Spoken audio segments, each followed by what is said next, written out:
Hey, Eric the Brutal Tool Guy. Remember a week ago I cranked on my 1.5 nut of my, my rigid R8721 right angle impact wrench with an 8 amp EXP. Well, this week I'm going to try to loosen it with my KOBALT. The KOBALT right angle impact wrench.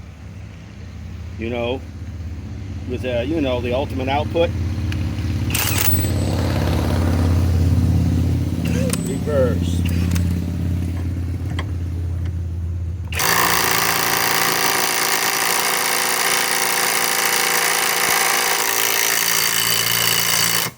Let's raise it up.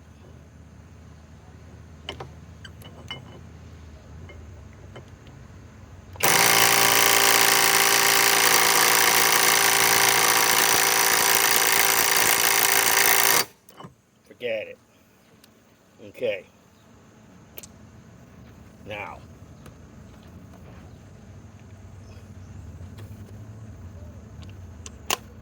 try it with a KOBALT mid torque, with 8 amp.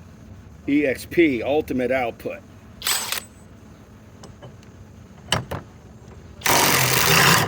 No problem. Okay, now let's crank on it.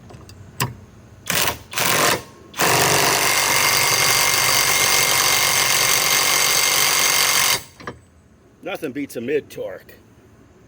I don't care. I don't think this could even bust what this just tightened up. No way this can do it. This can loosen 800. At least that's what Shop Tool Reviews had it on. Eric the Brutal Tool Guy signing off.